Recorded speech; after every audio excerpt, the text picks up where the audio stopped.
Hi, everyone. I'm just going to go through the week 3 homework. So let me share my screen. And there we have it. So first question, the following are the components in Bob Company's income statement. Determine the missing amounts. Just to let you know, sales revenue minus cost of goods sold equals gross profit. Gross profit minus operating expenses equals net income. So these are the blanks. I think they give you the same blanks in the problem, and I'm just going to show you how you can solve that. So the first, in A, we need to determine cost of goods sold and operating expenses. So if I take sales revenue of 60,000 and I subtract my my gross profit of 40,000, I will get my cost of goods sold, which is 20,000. If I take my gross profit of 40,000 and subtract my net income of 10,000, I will get operating expenses of 30,000. Question B, we're looking for gross profit and operating expenses. So if I take my sales revenue of 100,000 and subtract my cost of goods sold of 40,000, I'll get a gross profit of 60,000. If I take my gross profit of 60,000 and subtract my net income of 20,000, I will get operating expenses of 40,000. Item C, I'm missing sales revenue and net income. If I take my 50,000 cost of goods sold and add my 30,000 gross profit, I will get 80,000 of sales revenue. If I take my gross profit of 30,000 and subtract 14,000 operating expenses, I will get my net income of 16,000. Question 2, Bob Company buys merchandise on account from Jake. Selling price of the goods is 800, cost of goods of the goods is 500. Both companies use perpetual inventory systems, and we want to journalize the transactions. So the first thing we can do is we can take our inventory and debit it for 800. We purchased inventory. We didn't pay for it, so we're going to credit accounts payable for 800. That's Bob's records, and Bob's recording the purchase of the inventory. For Jake, they're going to record the sale. So we're going to debit accounts receivable for the 800, and we're going to credit sales revenue for the 800 to record the sale. To record the cost of those goods to Jake, and the cost is noted right here at 500, we're going to debit cost of goods sold 500, we're going to credit inventory 500. We're crediting inventory because we need to take this off our inventory records. We no longer have this 500 in inventory, so we need to reduce inventory, which is an asset account, which we would reduce with a credit. Cost of goods sold, we haven't talked about in previous weeks. Cost of goods sold is an expense account. It's increased with a debit. So this is the cost of the goods that we sold. So we're finally expensing that inventory that we purchased and we're carrying on our balance sheet. Since we have a sale, we're matching the sale with the cost. And now we're going to go ahead and incur that cost onto our income statement as in the form of cost of goods sold. Question 3, prepare journal entries to record the following transaction on Bob Company's books using a perpetual inventory system. On March 2nd, Bob sold 800,000 of merchandise on account to Jake. Terms were 110 net 30. What that means is you get a 1%, we're offering a 1% discount if paid within 10 days. Net amount is due in 30 days. So if this isn't paid in 10 days, that net amount is to be paid in 30 days. Cost of the merchandise sold was 500,000. So the first thing we have to do is record the sale. And of course, it was on account. So we're going to debit accounts receivable, credit sales revenue for the 800,000. Next, we have to record the cost. So it tells us the cost was 500,000. So we're going to debit cost of goods sold, credit inventory for the 500,000. Next, on March 6th, Jake returned 10,000 of that merchandise that was purchased on March 2nd. The cost of that returned merchandise was 8,000. I'm going to debit an account called sales return and allowances for 10,000. I'm going to credit accounts receivable for 10,000. Sales returns and allowances is a contra account. It's a contra account to sales revenue. So sales revenue increases with a credit, right? We want to reduce sales revenue. So we're going to be able to do that we're going to reduce it, decrease it by a debit to sales return and allowances. That'll end up redoing our sales revenue account. Accounts receivable, that 10,000 is no longer owed to us. So to reduce accounts receivable, which is an asset account, we have to credit it. I just want to mention right now that accounts receivable was 800,000, right? We just reduced it by 10,000. So our total balance in accounts receivable right now is 790,000. We also have to put the inventory back, right? The cost of that inventory was $8,000. So we need to debit inventory for $8,000. We've increased our inventory. It's been returned. We need to reduce our cost of goods sold by $8,000. So again, the way we reduce an expense account is by crediting it. Next item, on March 2nd, Bob received the balance due from Jake. So what we're going to do, remember, we reduced our accounts receivable, so the total is 790, right? It was originally 800,000. We reduced it by 10,000. It's now 790,000. We offered a 1% discount if this was paid within 10 days, which it was. So we're going to go ahead to figure that out. It's going to be 790,000 times 99% or 0.99, which would be 782,100. So we're going to debit cash for that 782,100. And the way I got that 0.99 is 100% minus 1% is 99%. The sales discount, another new account. Again, this is a contra revenue account, so it reduces our revenue account. And we do that with a debit, of course. We're going to take 790,000 times that 1% discount, which is 7,900, and debit sales discounts for 7,900. As I just stated, the accounts receivable were 800,000. It was reduced with that return by 10,000. So our total accounts receivable is now 790,000, and we're going to credit that. Question 4. On April 5th, this is information related to Bob. On April 5th, purchase merchandise on account from Jake for 40,000. Terms are 310 net 30. That means a 3% discount is offered if paid within 10 days. Net amount is due in 30 days. FOB shipping point means the purchaser pays the shipping cost. So we're going to go ahead and debit inventory for the 40,000, credit accounts payable for the 40,000. And I made a T account on the side. You don't do this on the problem, but I just thought it'd be easier to keep track. So I debited inventory for the 40,000, credited accounts payable for the 40,000. On April 6th, we paid freight costs of $600, or Bob, I should say, paid freight costs of $600 on the merchandise that was purchased. We're debiting inventory, crediting cash for that $600. Next, April 7th, purchased equipment on account for $50,000. Debiting equipment for $50,000, crediting accounts payable for $50,000. On April 8th, they returned 4,000 of the merchandise to Jake. Okay, that's no longer an accounts payable, right? We have to reduce it. We reduce a liability account with a debit. We're debiting accounts payable for 4,000, and we're crediting inventory for 4,000 because that inventory is not, we no longer have it, right? We're reducing it. And I did it here in this T account. Credit to inventory for 4,000, credit to accounts payable for 4,000. So the balance at this point in time for accounts payable and inventory is 36,000. Next thing is we paid the amount due to Jake.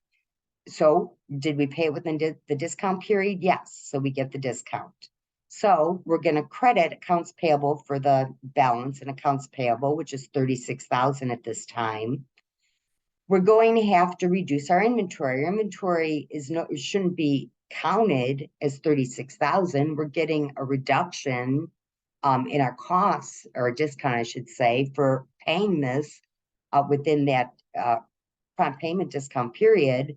So we're going to go ahead and credit inventory for 36,000 times 3%, which would be $1,080.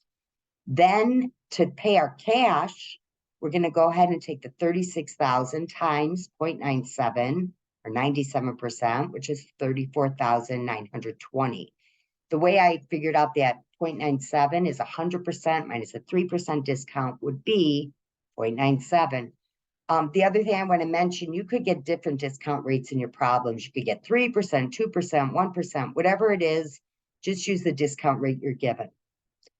Part B, assume Bob Company paid the balance due to Jake on May 4th instead of April 15th. Prepare the journal entry.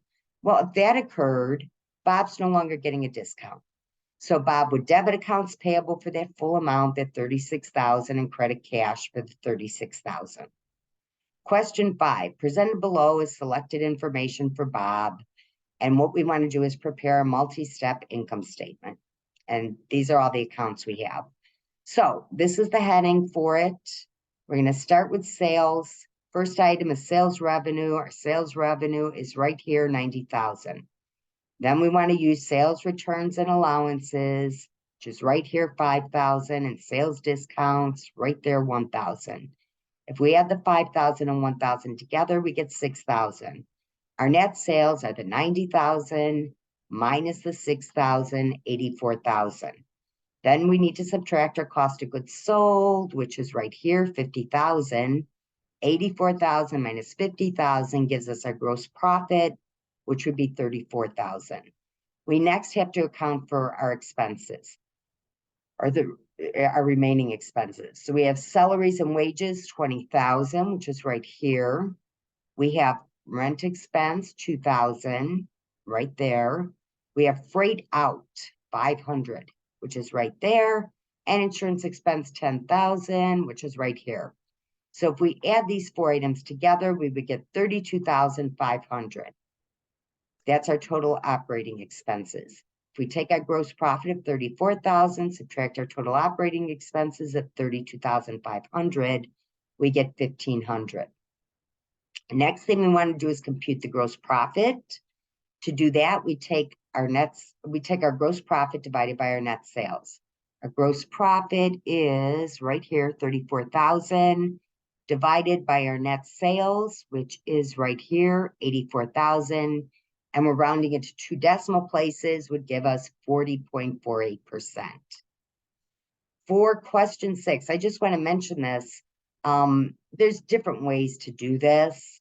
I thought I would just use a whole little cost of goods sold table, or cost of goods available for sale table, excuse me, just to kind of explain this to you. Maybe it'll make more sense.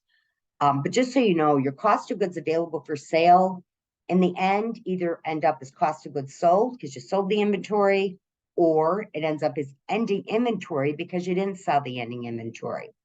So in this case, they tell us that we have our first purchase was 200 units at $5 per unit, 200 times 5 for a total cost of $1,000. Purchase 2 is 300 units times $6 per unit, which would give us a total cost of $1,800. Purchase 3, 100 units at $7 a unit for a total cost of $700. If I add my units together, it's $600. If I add my total cost together, it's $3,500. So if I want to look at my ending inventory for FIFO, remember under FIFO, the first items you purchase are the first items you sell. So if you're looking for what was the amount of ending inventory, and that's what they're telling us in the question, assume there's 320 units on hand. Compute the cost of that ending inventory under FIFO and LIFO. So to do that, I want to look backward. I want to start at the last bushel of items I have and work backward. So purchase 3, I had 100 items, right? 100 items times 7 is 700. Well, if I know I have 320 items, I just accounted for 100 items, I still have to account for 220. So that means looking at my next bushel, purchase 2, I have to have 220 of those items left.